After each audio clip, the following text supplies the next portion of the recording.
I want to talk a little bit about how Sam Raimi kind of saved this whole entire movie. It was cool to see him back to like direct another Marvel movie slash like superhero comic book movie. And so I'm gonna talk about like character arc stuff, like thematic things.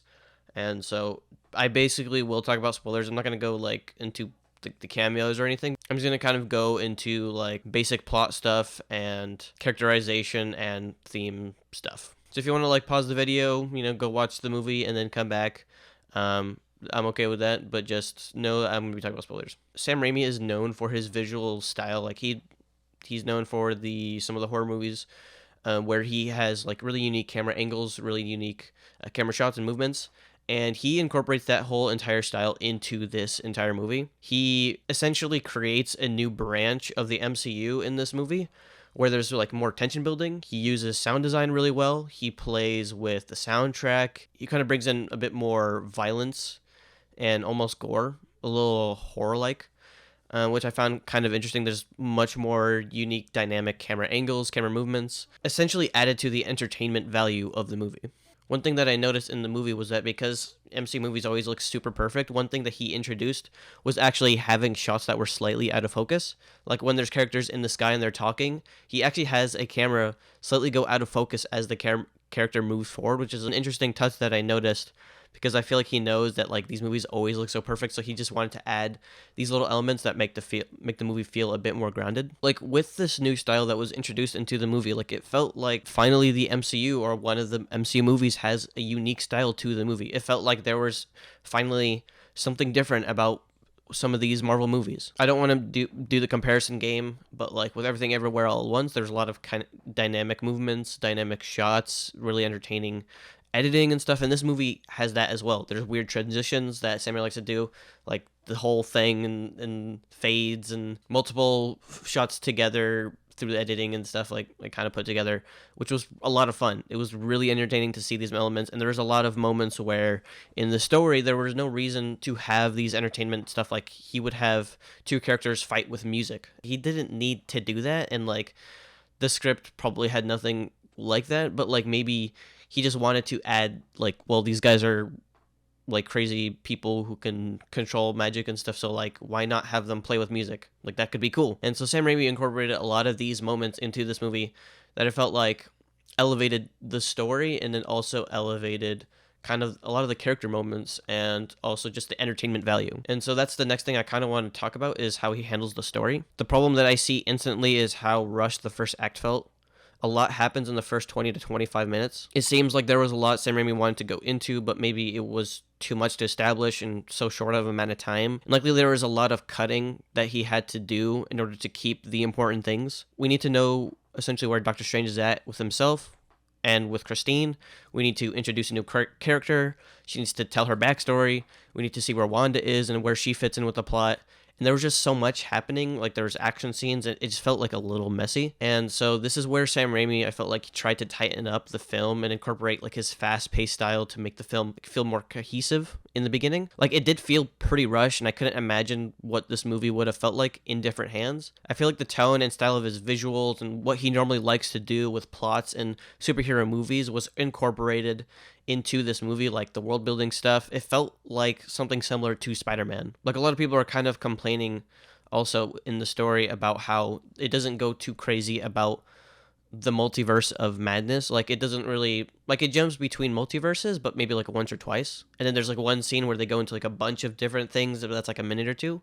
And it's like, well, we can jump into these different worlds and that would be cool. But I feel like Sam Raimi knew that if we were to kind of go off the main story, which is keep this girl safe. And I feel like if we wanted to like explore all these different multiverses and these different worlds, I feel like Sam Raimi knew that it would possibly derail the story a little bit. I feel like he knew that like if we were jumping around too much, it wouldn't put focus to the main characters, which was the focus of the movie, which is honestly kind of why I'm glad that they didn't focus on too many realities. And I feel like the main issue that people have is just with the marketing in general. People were way overhyping the fact like, oh, multiverses, there's going to be a lot going on. There's going to be, we're going to go see what the Illuminati's doing. We're gonna see Tom Cruise as Iron Man. Like all these people are saying all these different things, and people are kind of overhyping themselves. And the movie itself, they're like the multiverse of madness. We're gonna do crazy stuff, and what's gonna happen? And then we go into the actual movie, and then they only go into like basically two different universes. And like it was cool to hang out and when with one of them that had the Illuminati with like, all these different characters that we knew, and then what happens to them was a lot of fun. Sam Raimi incorporated that style, but I can tell that he just didn't want to go too off into other things. And I feel like that's part of the what people might be saying, and I feel like this might be true, how it felt like a lot of things were cut. Like I feel like they kind of bounce around different ideas really fast. Like especially in that first act. They compress everything down. There's a lot of exposition from like one of the main characters. And so I feel like Sam Raimi knew this and he's like, well, we have to compress everything down to like 20-25 minutes. It's going to be kind of hard. But I'm going to do it in a visually interesting way, where we can kind of introduce the characters and then kind of see where the characters are at. But also keep it fun and entertaining. But then the result was kind of making it feel a little out of focus. But like because this film doesn't go too deep into the multiverse stuff, I'm certain he wanted to go, like I'm 100% certain that he wanted to just focus mainly on the characters of this movie. And so this is where I want to go into the next thing, how he handled the characters of the movie. Raimi knows that the actors know the characters. Like he knows that Benedict Cumberbatch knows how to play Doctor Strange. So he kind of just wanted to let them do their thing. And I feel like he knew this. He knew that these people, they know their characters. They know them well enough where they can kind of just let them go and do their own thing and not really have to worry about that. Which was amazing because Cumberbatch, when he played different characters, he incorporated his style into that and he was able to have a lot of fun with those characters. Elizabeth Olsen as well. She looked like she was having a lot of fun, but she was putting a lot of heart and emotion into characters as well. And Raimi definitely focused on the characters more so than actually exploring the multiverse. The whole movie focuses on three main characters: Doctor Strange, Wanda, and America Chavez. Doctor Strange kind of focuses on the theme of like, are you happy? And so Doctor Strange kind of deals with his past and his relationship with Christine.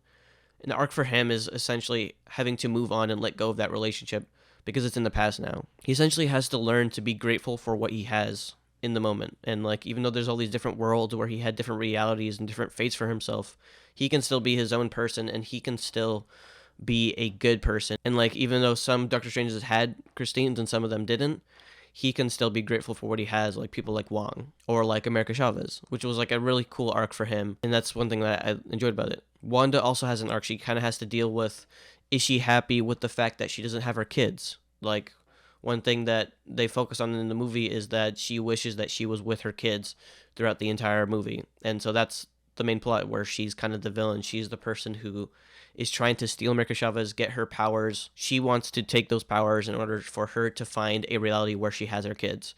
And that makes sense. That's like emotional, and also like, she's motivated by the fact that she's controlled by this evil, this dark hole thing that's kind of controlling her. And then she kind of has to learn that she can't force this kind of love.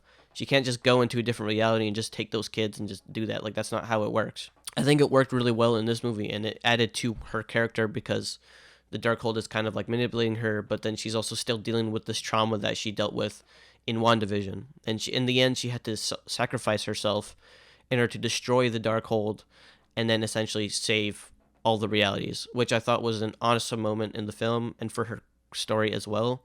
And it was honestly like a little emotional. Like I felt the things, I felt the things there. And then finally with the main character, America Chavez, she's dealing with the fact that like, is she happy because she was kind of the one who killed her parents? Like she's somewhat 2.5 dimensional in the fact that like, she's not that interesting. We don't really know a bit about her personality that much. She's kind of just like in the background, kind of just there, like hanging out, running around, and people are trying to attack her. But she does have a backstory and you can emotionally connect to that. And essentially she's learning to kind of deal with accepting these different moments in life where like kind of everything happens for a reason. Because if she never dealt with those powers and she never had those emotional trauma, she wouldn't be able to deal with overcoming them and having to be in that moment to essentially save the world and confront those issues and be able to start controlling her powers.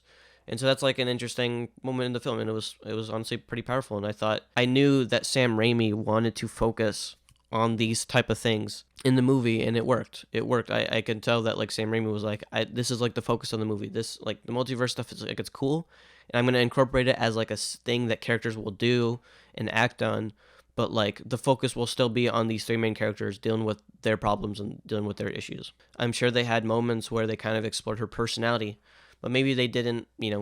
Some moments he just had to sacrifice, and I feel like the same goes for the entire story of the movie and like kind of the plot details, and or not plot details, but more like just having fun with the multiverse and just kind of doing a bunch of cool stuff like that.